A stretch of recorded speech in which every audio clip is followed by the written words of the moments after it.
Right, hello, good evening. Welcome to Elevenses. Apologies about that. Trying to stream from a B&B Wi-Fi, and clearly the signal's not up to what it could be.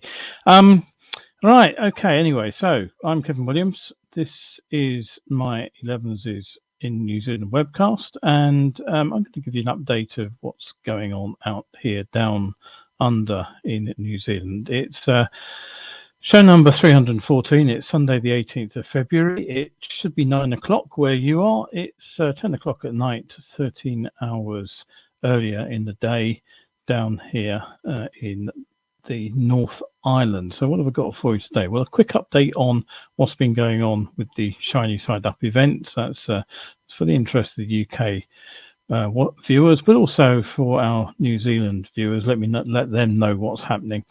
London ULEZ is facing a legal challenge from the councils that are being affected. A rider with a naughty boy number plate was stopped by a stinger. An 18-year-old female rider has led police on a high-speed chase. That was through Swindon. Microcar owners in Italy have been told officially they can't use bike parking bays. Suzuki UK has officially terminated their BSB involvement. And finally, today's discussion point: cornering accents. Is it a lack of knowledge and technique, or is it poor discipline that's at the root of bend crashes? I'll have a look at all those issues. So certainly yourself down for the next 30 odd minutes or so. Don't forget these webcasts usually go out live Wednesdays and Sundays, and they're going out at 9 a.m. in the morning UK time for the next few weeks whilst I'm down here in the south of the world.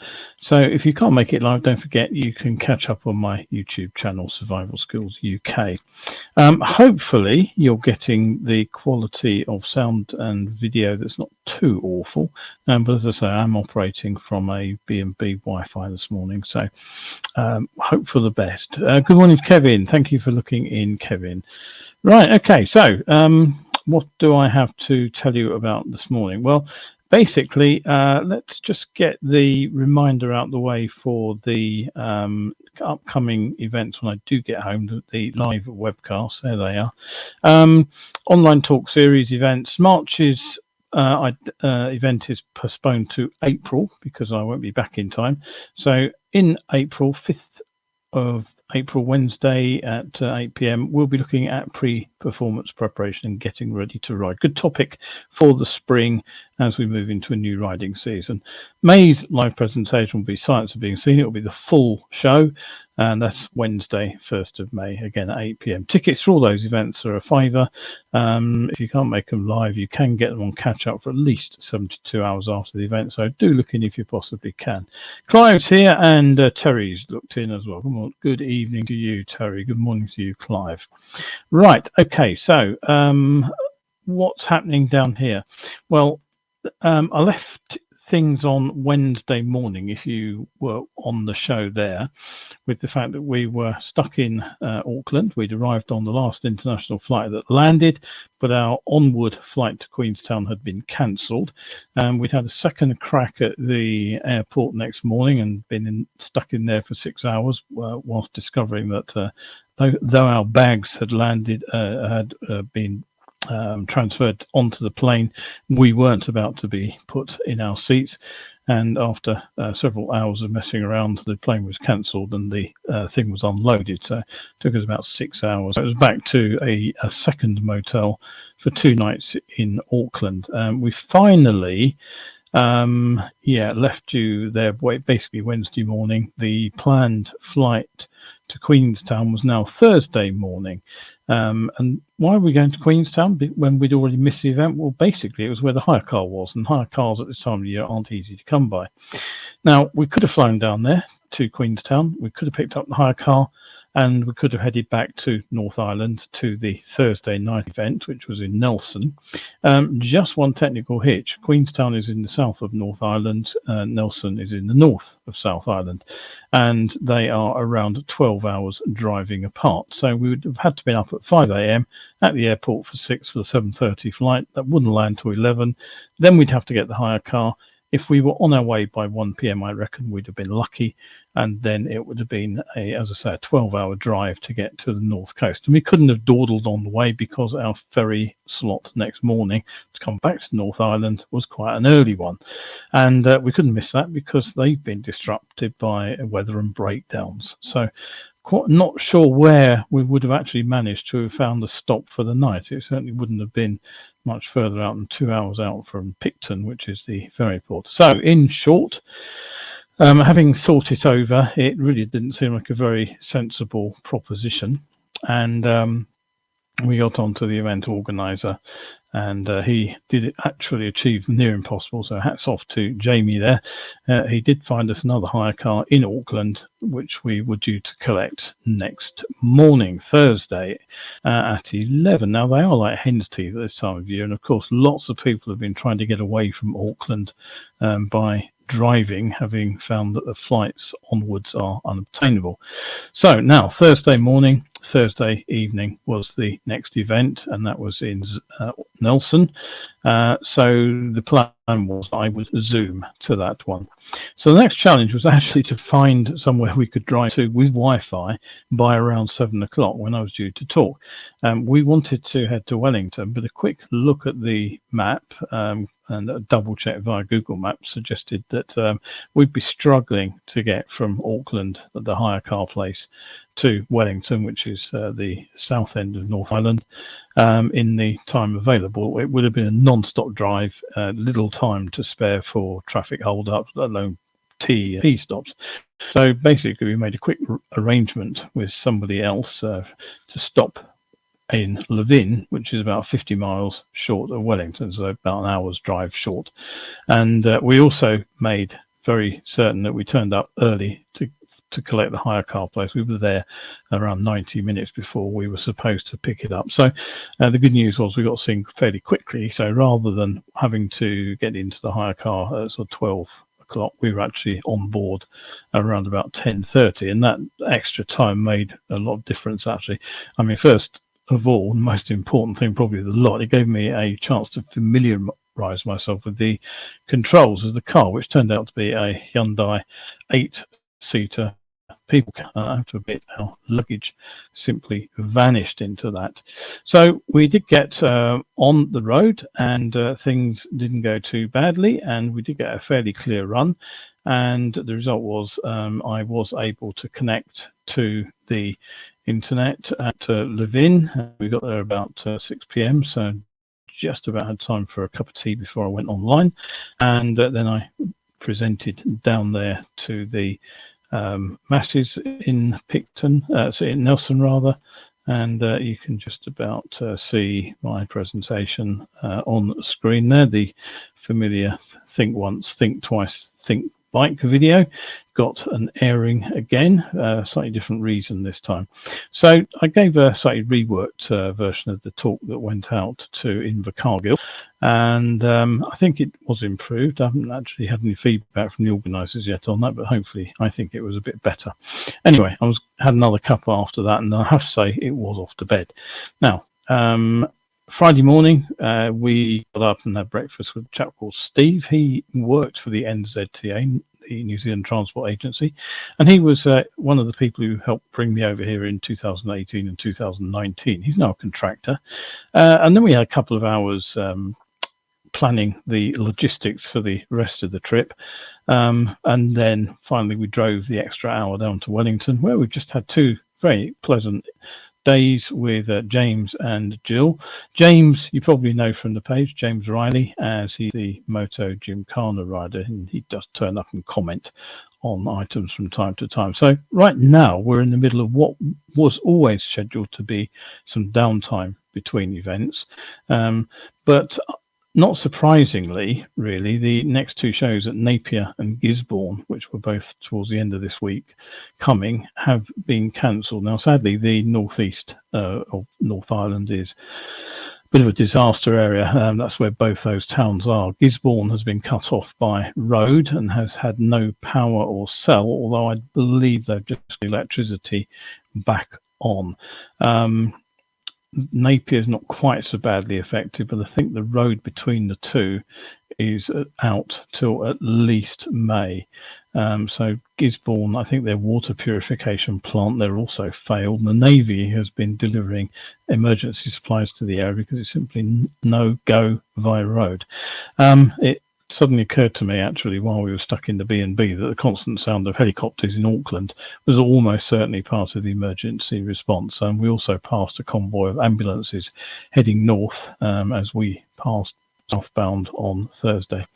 I'm very aware that I am being paid for my time here. I don't want to be thought of as getting a government-sponsored holiday without, whilst a lot of the country does struggle. So I'm planning to record some videos over the next couple of weeks, which I will use to look at cornering and bend crashes, which is my remit, along with junctions and Smithy collisions. So, as I say, we have a few days downtime, and then it's back to Wellington for the Capity event, which is on the Sunday the 26th. So that's our next official engagement. Right, so that's what's going on here in New Zealand. Drop me a line if you've got any questions about what I'm doing. If you are out here in New Zealand, I do hope everything is good for you and that the cleanup goes relatively smoothly and quickly for you. Right, okay. Back in London, 5 councils have now launched an official legal challenge to Sadiq Khan's planned expansion of the ultra-low emission zone.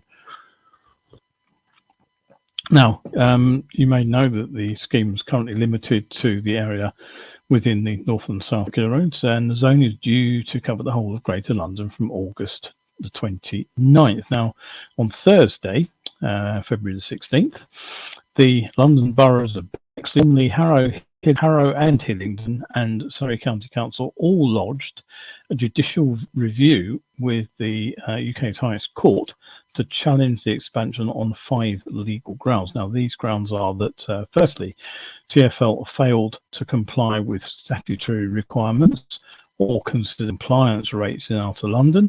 They carried out no cost-benefit analysis. There was inadequate consultation, plus the £110 million scrappage scheme, which is designed to support businesses, charities, Londoners on low incomes and disabled Londoners, was not consulted on. So Councillor Ian Edwards, he's the leader of London Borough of Hillingdon, he said, "We believe Sadiq Khan's decision to impose this scheme on Outer London boroughs is unlawful. The predominant effect of ULEZ expansion will be to financially cripple already struggling households, further isolate the elderly and harm our local economy with negligible or no improvements to air quality. Investment in improved transport links on par with those in areas within the existing ULEZ is a better way to reduce car use in Hillingdon." Baroness O'Neill of Bexley, she's the leader of that council. She said, "We're clear from the start that we believe air quality is important, but that ULEZ is the wrong solution. By wanting to expand ULEZ to Outer London boroughs, it appears the Mayor's message to you is that you can pollute as long as you can afford the £12.50, which is actually a really good point." The mayoral office, their spokesman, said, "We're aware of media speculation that an application for a judicial review has been made by 4 boroughs and Surrey County Council, but neither GLA nor TfL, GLA Greater London Authority, anyway, whatever, have been served with their claim. We'll be defending any challenge to this vital scheme." And they go on to justify it by saying around 4,000 Londoners die prematurely every year due to air pollution. They're determined to protect the lives of Londoners who are growing up with stunted lungs. Well, that's a claim and a half, isn't it? And more at risk of heart disease, cancer and dementia, all due to our toxic air.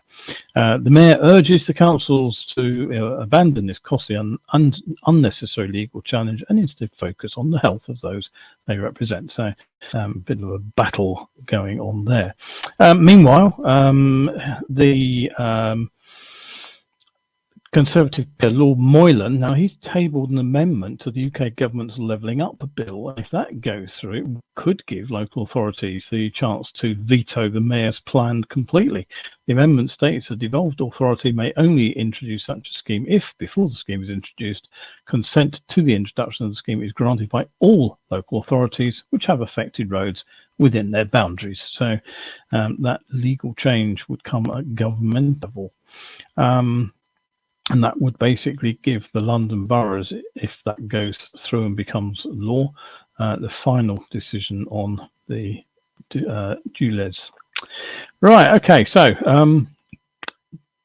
I sometimes wonder, really, what goes through the average rider's brain when they start making illegal modifications to their motorcycles. Now, it's pretty damned obvious when there's an illegal exhaust system howling away, particularly if you're riding at high revs. You know, you're not going to pass under the radar with a loud exhaust system. But how about this for encouraging the police to take notice of you? Yes, this number plate was on the back of a motorcycle, and the rider who was on the motorcycle with that plate being displayed was arrested, and he was found carrying firearms by the sound of things, because after a 130-mile-per-hour chase through Bolton in Greater Manchester in the early hours of Monday morning, he was pulled up off towards Salford somewhere and tracked by a helicopter, and eventually brought to a stop where motorway officers used a stinger device in front of him. And so he was arrested on multiple offences, including dangerous driving and those firearms offences. Now, in case you hadn't guessed, I'm sure you did, the registration plate is a fake. They don't actually hand out that number in the UK. And the rider had made it up himself, and since the original DVLA was not displayed anywhere on the machine, police went on to tweet that it was just one of a very long list of charges he'll be in court on later today. So, right, there we go. Meanwhile, in Swindon, and it's an 18-year-old called Sophie Jackson who has had to plead guilty to dangerous driving and failing to stop for police. Now, she had attended a car meet on her motorbike, but police arrived at the trading estate following a report that a large number of vehicles were at the location causing a disturbance, and along with another motorcyclist, she rode off. The thing is that she'd actually removed her licence plate first. So an officer apparently attempted to stop her. She dodged him and fled, and the pursuit then continued through Swindon. Jackson riding at excess speed. She went the wrong way round the roundabout, and she overtook into the path of oncoming traffic. Now, eventually she was apprehended with an enforced stop. I'm not quite sure what that means, but you can use your imagination, I'm sure. Police spokesman said her riding was well below the standard you would expect of a competent motorcyclist, and she ended up getting a 12-month disqualification when she appeared in court on Valentine's Day, February the 14th, and she was also sentenced to 8 weeks imprisonment, suspended for 12 months, and ordered to pay £156 victim service, £85 cost, and ordered to complete 20 days of rehabilitation activity. I think I might have just kept the number plate on and stayed put. You're not unlikely to be dealt with particularly seriously, I would have thought, but hey ho, there you go. No accounting for what people do. And Claire's looked in. Good morning, Claire. Nice to see you too. Right, okay, so when is a four-wheeler a two-wheeler?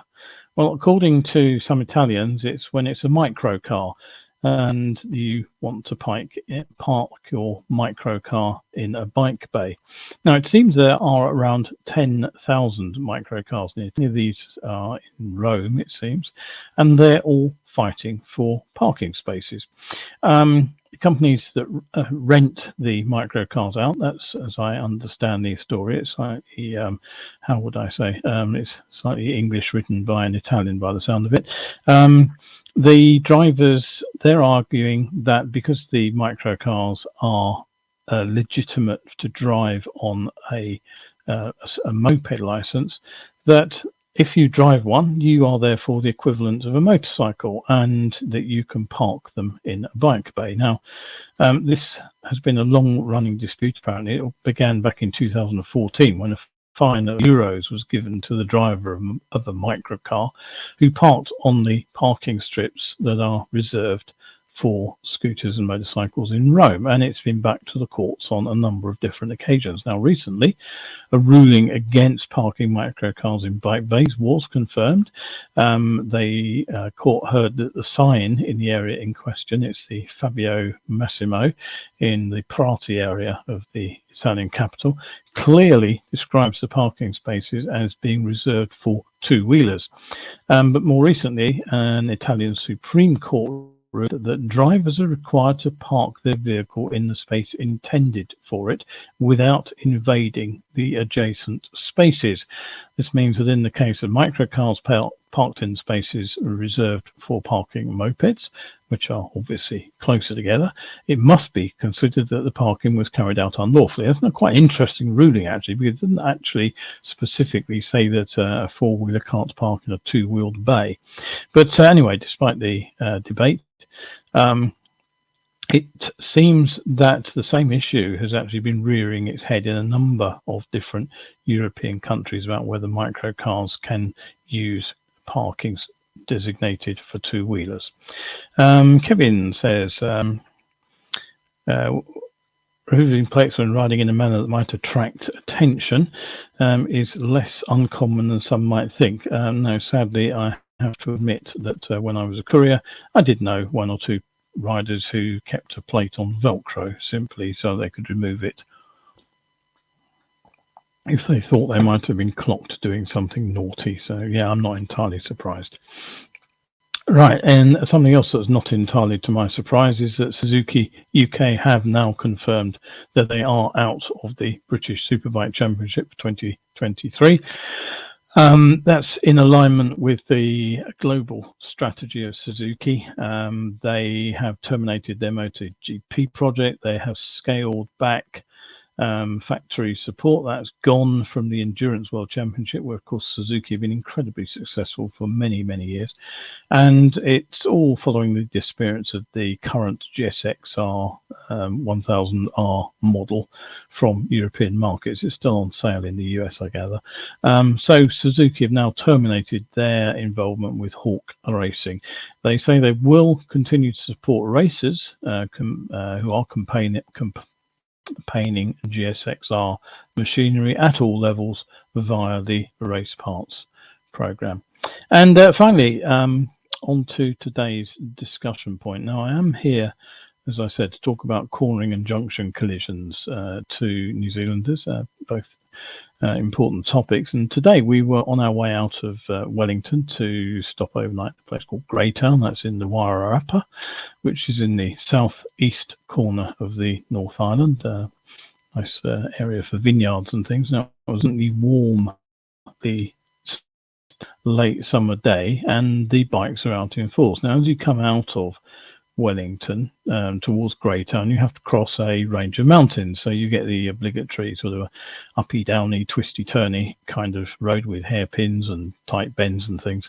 And because of the number of bikes out on that road, I had plenty of opportunity to observe the riding, and in one case to be forced to take evasive action. Now, on the run up to the tour, I did have a look at the stats, and what they tell us is that in urban areas, 48% of New Zealand's injury or fatal crashes happen at intersections, whilst another 22% lose control or run off the road. I suspect some of those may be on urban corners, but my guess is that rather more of them are lock up and crash when a evasive action than otherwise. Motorcycle fleet here in New Zealand doesn't have the preponderance of ABS that we have got in Europe. Now, it's a slightly older motorcycle fleet, and they didn't mandate for ABS anything like as early as we did. So there were models still being supplied here, brand new models which were non-ABS. But when you go out onto the rural roads, it's a different pattern. Now, 54% then are lose control and run off the road crashes, and just 14% happen at intersections. Although, as I continually explain, that doesn't mean they're not serious, because you're liable to impact a vehicle at a junction higher speed on a rural road. 9% are head-on collisions, which could either be running one-hander or overtaking going wrong, and 9% are definitely overtakes or changing lane collisions. So What happened today? Well, we were out on the twisty bit of road, and basically I had to dodge a pair of riders who were cornering with the wheels on the centre line and their heads well over. So something not dissimilar to this photo. Now, this photo is actually, I pitched it from the US, but it gives you as to where it were. Now, if you put the rider's wheels about a metre to the towards the yellow line in that picture, you'll get the idea of how the bikes were cornering. They were genuinely just inside the white line, and as they were both cracking on a bit, they were both leaning heads well over the centre line onto my side of the road. Now, clearly either no one had told them that this is actually not a good cornering line, or probably they had zero imagination too. Now, unfortunately, I didn't bring the in-car camera, but take my word for it, they forced me to take evasive action and swerve to avoid hitting them. So to give you an idea of the, as I say, the scale of this error, it happens world over. That picture there is actually from the US. And to be fair, when I was wet behind the ears and struggling to get around bend 125 Honda, I made exactly the same mistake, and I nearly had my head removed mid-corner by a police car. Actually, I can still remember the policeman sort of flashing his headlights at me and having to swerve left to avoid me. So not a good look.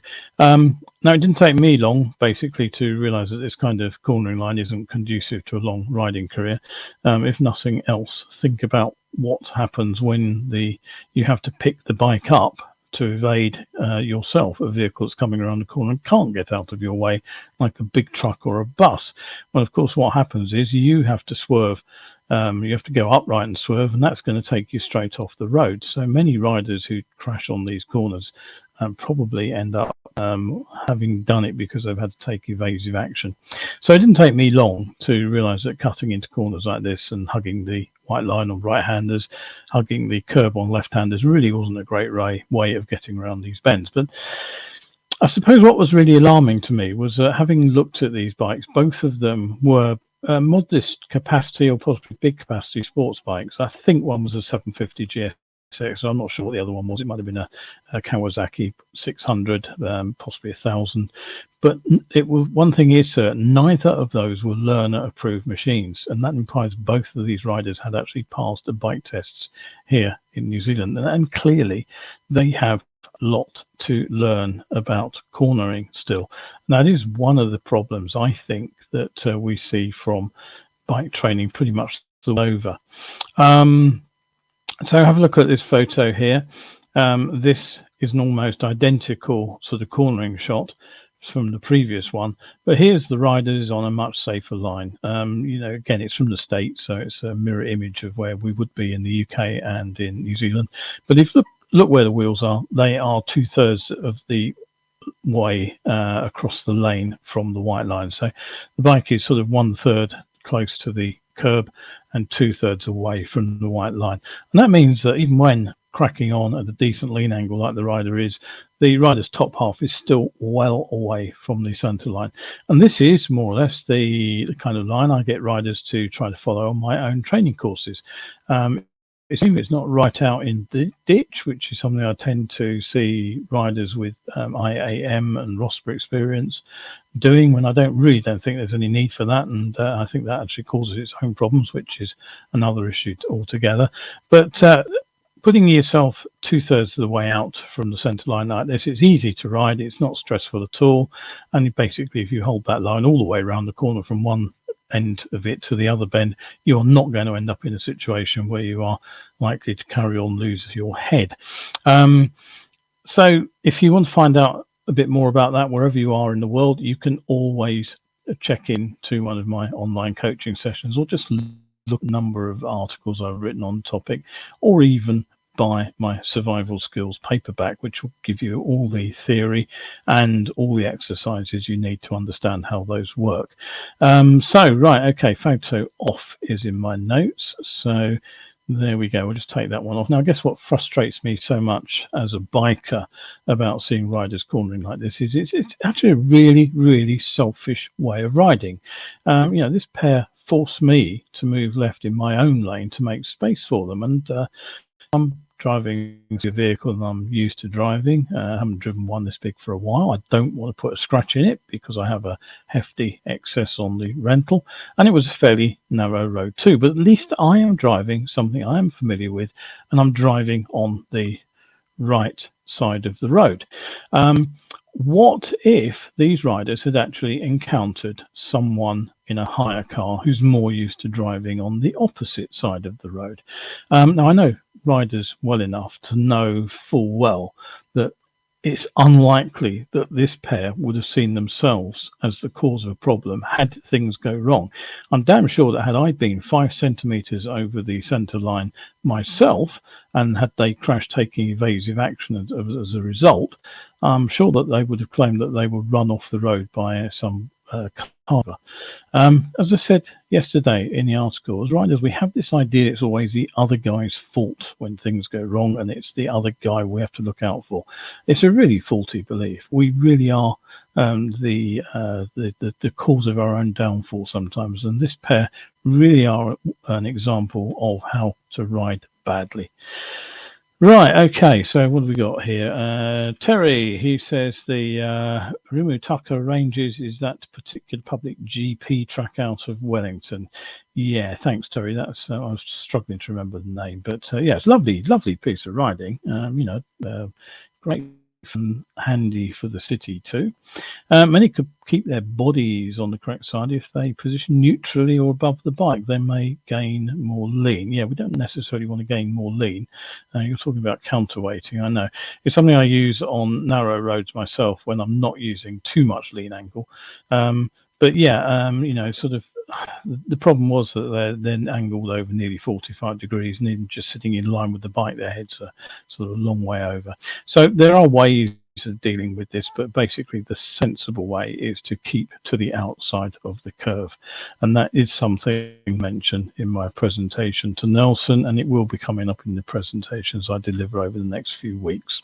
Right, okay, that is it for tonight. Hopefully we'll be seeing you again on Wednesday.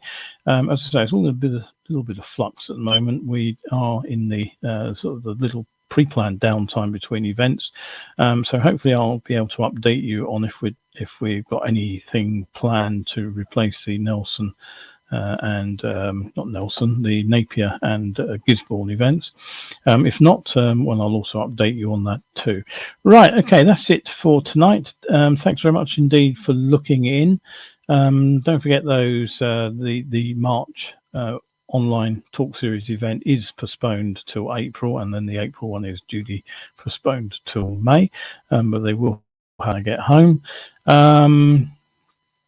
Anything else I just wanted to tell you before I go? I can't think of anything. I think I've covered everything I wanted to talk about tonight. So yeah, if you are out there on the roads in the UK today, or if you are riding here in New Zealand tomorrow, do make sure you stay shiny side up. Thanks for looking in.